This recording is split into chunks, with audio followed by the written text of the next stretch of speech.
खैर ओदी भी कोई सुननी ये तो चाहिए। धड़ाबाजी एक घंटा सारे एग्री हो तो मैं 2 घंटे देना से तैयार ਤੁਸੀਂ ਉਹਨਾਂ ਨੂੰ ਐਗਰੀ ਕਰੋ ਨਾ ਇਹਨਾਂ ਨੇ ਐਗਰੀ ਕਰੋ ਨਾ ਭਾਈ ਜਾਨ ਮੈਂ ਉਹਨਾਂ ਨੂੰ ਤੇ ਨਹੀਂ ਕਹਿ ਸਕਦਾ ਐਗਰੀ ਕਰੋ ਮੇਰੇ ਕੋਲ ਤੇ 3 ਬੰਦੇ ਵੀ ਪੂਰੇ ਸੀਟਾਰਾਂ ਵੀ ਪੂਰੀਆਂ ਨੇ जिसकी बोली हो चुकी है ना ये तो क्लोज ना ਉਹ ਖਤਮ ਹੋ ਗਿਆ ਨਾ देखिए ना ये उससे जुड़े पार्टिसिपेंट ने 1 घंटा वो किसी भी ਭਾਈਜਾਨ ਸਾਰੇ ਐਗਰੀ ਹੋ ਤੇ ਮੈਨੂੰ ਕੋਈ ਇਤਰਾਜ਼ ਨਹੀਂ मेरी गल सुनो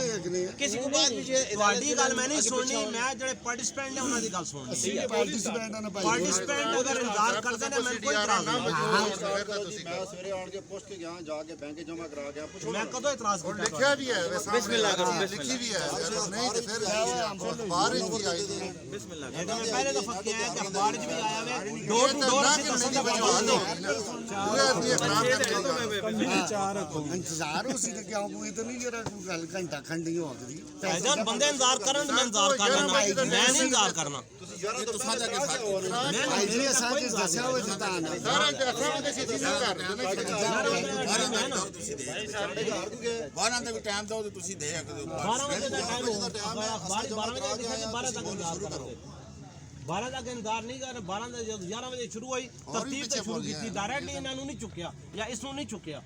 ਉੱਤੋਂ ਤਰਤੀਬ ਸ਼ੁਰੂ ਕੀਤੀ ਹੈ ਆਪਣੀ ਮੇਰੀ ਆਕਸ਼ਨ ਸ਼ੀਟ ਐ ਪਈ ਹੋਈ ਹੈ ਇੱਥੋਂ ਸ਼ੁਰੂ ਕੀਤਾ ਜਿਹੜਾ ਬੰਦਾ ਆਇਆ ਉਹ ਦਿੱਤੀ ਹੈ ਨਹੀਂ ਆਇਆ ਅੱਗੇ ਚੱਲ ਪਿਆ ਯਾਦ ਦੇਖੋ ਨਾ ਖਾਲੀ ਇਸ ਦੇ ਉੱਤੇ ਸਪੈਸ਼ਲੀ ਚੁੱਕੀ ਹੈ ਫਿਰ ਤੇ ਅਸੀਂ ਮੁਜਰਮ ਆ ਇਸ ਤਰ੍ਹਾਂ ਬੰਦਾ ਮਜੂਮ ਬੈਠਿਆ ਹੋਵੇ ਅਸੀਂ ਫਿਰ ਮੁਜਰਮ ਆ ਤੁਹਾਡੇ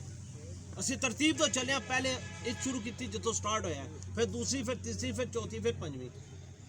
ਸੁਬਾਹ ਦੇ ਅਸੀਂ 9:30 ਵਜੇ ਦੇ ਇੱਥੇ ਬੈਠੇ ਹੋਏ ਆ अगर रसा सर ਜਿਹੜੇ ਬੰਦੇ ਆਏ ਨੇ ਇਨਫੋਰਮੇਸ਼ਨ ठीक है नहीं तो वैसे ਮੈਂ ਜਿਹੜੀ